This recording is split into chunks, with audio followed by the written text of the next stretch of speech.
ఓం నమో నారాయణాయ. ఓం నమో భగవతే వాసుదేవాయ. శ్రీ భగవద్గీత యందలి 3వ అధ్యాయము కర్మయోగమునందలి 29వ శ్లోకము. ప్రకృతేర్గుణ సమ్మూఢాః సజ్జంతే గుణకర్మసు తాన కృష్ణవిదో మందాన్ కృష్ణవిన్న విచాలయేత్. ఈ శ్లోకం యొక్క తెలుగర్థము: ప్రకృతి గుణములచే పూర్తిగా మోహితులైన మనుష్యులు ఆ గుణముల యందును కర్మల యందును మిక్కిలి ఆసక్తులగుదురు.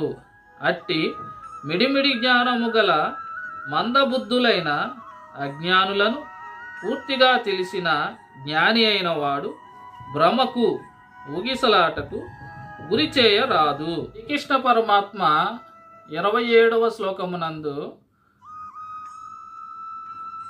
కర్మలన్నీ నేనే చేస్తూ ఉన్నాను, పనులన్నీ నేనే చేస్తూ ఉన్నాను, నా వల్లే జరుగుతూ ఉన్నాయి అనగా ఈ శరీరం ద్వారా, జ్ఞానేంద్రియముల ద్వారా, కర్మేంద్రియముల ద్వారా జరుగుతూ ఉన్నాయి అని అజ్ఞాని అనుకుంటూ ఉంటాడు.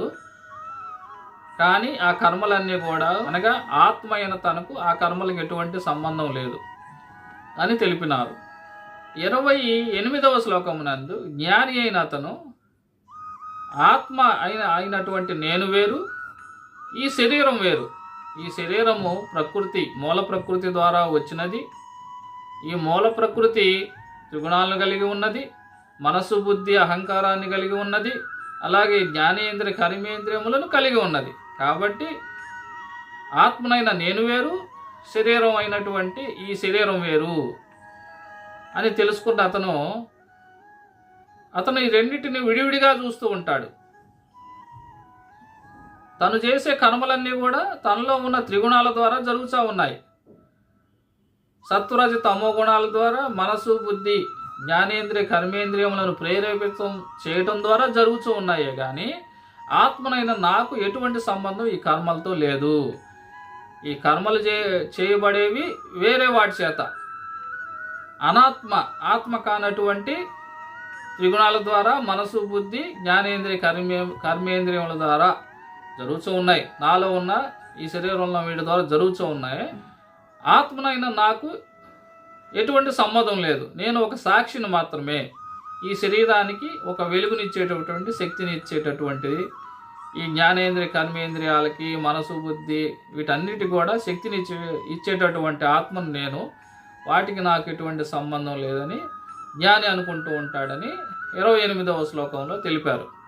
ఆ విధంగా జ్ఞాని అనుకుంటూ అతను చేసే ఆ కర్మల పట్ల ఆసక్తి కలిగి ఉండడు అని 28వ శ్లోకంలో తెలిపారు. 29వ శ్లోకంలో మరలా శ్రీకృష్ణ పరమాత్మ ఆ విధంగా తెలుసుకున్నటువంటి జ్ఞాని అజ్ఞానులను ఏ విధంగా మేల్కొల్పాలి, వాళ్ళని ఏ విధంగా జ్ఞాన మార్గంలోకి తీసుకురావాలి అనే విషయాన్ని తెలుపుతూ ఉన్నాడు. అజ్ఞానులు ఈ ప్రతి మనిషిలో ఉన్న ఆత్మ, అజ్ఞాని అనేటటువంటి జ్ఞానము లేనటువంటి అతను ఆత్మను నేను కాదు, ఆత్మయే వాస్తవంగా అతను, కానీ నేను కాదు, ఈ శరీరాన్ని జ్ఞానేంద్రియ కర్మేంద్రియాలని కనిపించే బాహ్య శరీరం నేను అనే భావంలో ఉంటూ తనలో ఉన్నటువంటి సత్వరజ తమో గుణాల ద్వారా మనసు బుద్ధి ద్వారా ప్రేరేపితం కాబట్టి వాటి ద్వారా జరిగేటటువంటి పనుల మీద ఆసక్తిని పెంచుకుంటాడు. అనగా ఈ శరీర సుఖం కోసం, తను జీవించడానికి ఈ శరీర సుఖం కోసం, అలాగే తన భార్యాపుత్రుల సుఖం కోసం తను చేసే పనుల మీద ఆసక్తిని పెంచుకొని చేస్తూ ఉంటాడు. ఆ విధంగా చేసేటప్పుడు ఆ గుణాలకి బందీ అయిపోయి తన స్వలాభం కోసం, తన సంతోషం కోసం, తన కుటుంబ సంతోషం కోసం, బంధుమిత్రుల సంతోషం కోసం అతను జీవిస్తూ తనలో ఉన్నటువంటి జ్ఞానేంద్రియములను కర్మేంద్రియములను ఆ విధంగా బ్రతకటానికి ఉపయోగిస్తూ ఆ పనులను చేస్తూ తనలో ఉన్నటువంటి సత్వరజ తమో గుణాలకి బందీ అయిపోయి మనస్సు ఏది చెబితే ఆ పని చేసేస్తూ సంతోషపడుతూ ఉంటాడు. ఆ విధంగా చేయటం వల్ల అతనికి ఏం జరుగుతుంది? ఆ కర్మలు అనేవి ఆత్మకు అంటి, ఆ ఆత్మ అనేది నేనే చేస్తున్నాను అనే భావంలో అతను ఉన్నాడు కాబట్టి ఆ విధంగా చేసినటువంటి మంచి చెడు కర్మల యొక్క ఫలితం అతనికి ఆ ఆత్మకు అంటటం ద్వారా ఆ ఆత్మ అనేది అలా ఆపాదించుకుంటుంది కాబట్టి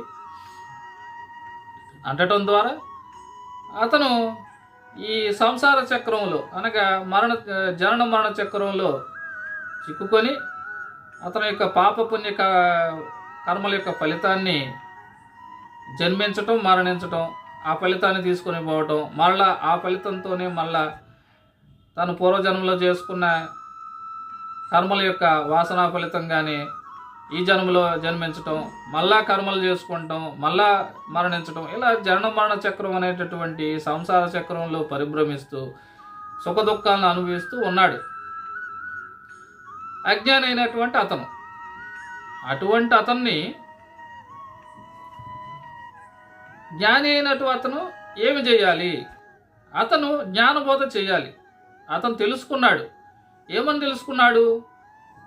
ఆత్మ నేను, అనాత్మ అంటే ఆత్మ కానిది ఈ శరీరం. ఈ శరీరంలో ఉన్నటువంటి మనస్సు, బుద్ధి, అహంకారం, జ్ఞానేంద్రియములు, కర్మేంద్రియములు ఇవన్నీ కూడా అనాత్మ అంటే ఆత్మ కానివి. శరీరం వేరు, ఇవన్నీ వేరు. ఇవన్నీ మూల ప్రకృతికి సంబంధించినవి. ఆత్మ అనేది వేరు, రెండు విడివిడివి. ఆత్మ అనేది నిరాకారమైనది, నిర్గుణమైనది, అలాగే నిత్యం ఆనందమైనటువంటిది. కానీ ఈ గుణాలు, మనసు, బుద్ధి, జ్ఞానేంద్రియములు ఇవన్నీ కూడా సుఖ దుఃఖాలని అనుభవిస్తూ ఉంటాయి. వచ్చేటటువంటి ఈ ఈ గుణాల ద్వారా, మనసు చెప్పేటటువంటి పనుల ద్వారా జ్ఞానేంద్రియములకి, కర్మేంద్రియములకి, వాటి ద్వారా జ్ఞానేంద్రియములు, కర్మేంద్రియములు, చేతులు, కాళ్ళు, కళ్ళు, ముక్కు, చెవి, నాలుక ఇవి చేసే పనుల ద్వారా మనిషి ఒక్కోసారి సుఖాన్ని అనుభవిస్తాడు, దుఃఖాన్ని అనుభవిస్తాడు. ఇవన్నీ శాశ్వతమైనటువంటివి కావు. మరి ఏది శాశ్వతం? ఆత్మ శాశ్వతం. ఆత్మ అనేది ఎక్కడి నుంచి వచ్చింది? పరమాత్మ నుంచి వచ్చింది. కానీ ఈ ఆత్మ అనేది ఈ శరీరంలో బందీగా ఉంది. బందీగా ఉండి ఈ శరీరంలో ఉన్న త్రిగుణాలకు బందీగా ఉంది. ఎప్పుడైతే ఈ త్రిగుణాలకు బందీ నుంచి విముక్తుడు అవుతుందో ఆత్మ అనేది, అప్పుడు మళ్ళా ఈ జనన మరణ చక్రంలో పరిభ్రమించాల్సిన అవసరం ఆత్మకి లేదు. దాన్నే మోక్షం అని అంటారు. మరి జన్మ లేకుండా చేసుకునేటటువంటి స్థితి. ఆ విధంగా ఆ మోక్షాన్ని పొందుట కొరకు చేయవలసినటువంటి సాధన మార్గాల్ని ఈ భగవద్గీత ద్వారా శ్రీకృష్ణ పరమాత్మ మనందరికీ ఉపదేశిస్తూ ఉన్నారు. అలాగా ఎవరైతే ఈ జనన మరణ చక్రంలో పరిభ్రమిస్తూ ఉంటారో వాళ్ళు అజ్ఞానులు. ఈ శరీరాన్ని నేను అనుకునేటటువంటి వారు, ఈ ఆత్మను నేను కాదు అంటే అసలు కనీసం ఆత్మ గురించి కూడా పూర్వ శ్లోకంలో తెలిపారు. కొంతమంది ఆత్మ గురించి తెలుసుకుంటారు, కొంతమంది దాని గురించి ఎవరన్నా చెబితే విని తెలుసుకుంటారు, కొంతమందికి అసలు ఏమీ తెలియదు, పట్టించుకోరు. నాలో ఒక ఆత్మ ఉందని, నేనే ఆత్మ అనగా నేనే అని, ఈ శరీరం వేరని అసలు వాళ్ళకి ఎవరికి తెలియదు. ఏదో పుట్టాము, ఏదో బ్రతుకుతున్నాం అన్నట్టుగా సుఖ దుఃఖాలను అనుభవిస్తూ బ్రతికేస్తూ ఉంటారు. ఇంతకుముందు శ్రీకృష్ణ పరమాత్మ తెలిపారు ఆత్మ గురించి కూడా ఇలాగ ఉంటారు ఈ సమాజంలో జనాలు అని. ఆ విధంగా ఉన్నటువంటి అజ్ఞానికి జ్ఞాని అయిన అతను ఇవన్నీ తెలుసుకున్నాడు. అతను నేను ఈ శరీరాన్ని కాదు ఆత్మనని, ఈ గుణాలకు బందీ కాకూడదని.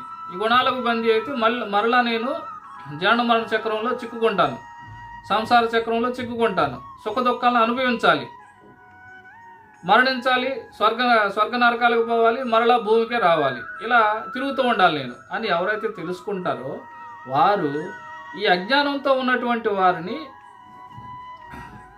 అయోమయానికి, ఊగిసలాటకు గురి చేయకుండా సరైన మార్గాన్ని నిర్దేశించాలి. మీరు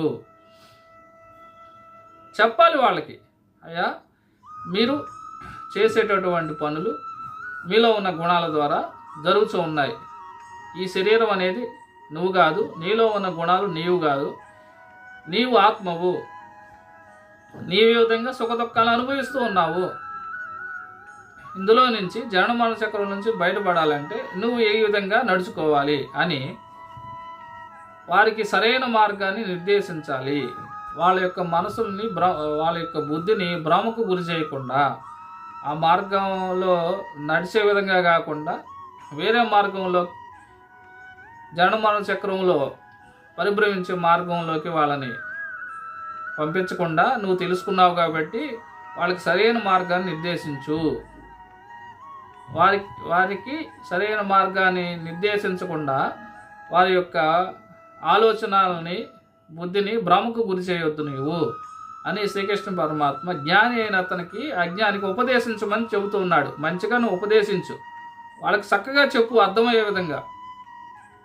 అర్థం అయ్యి అర్థం కాని విధంగా చెప్పొద్దు, వాళ్ళని భ్రమకు గురి చేయొద్దు, స్పష్టంగా చక్కగా చెప్పు అని శ్రీకృష్ణ పరమాత్మ ఈ శ్లోకం ద్వారా జ్ఞాని అయిన అతనుకు తెలుపుతూ ఉన్నారు. ఓం నమో నారాయణాయ. ఓం నమో భగవతే వాసుదేవాయ.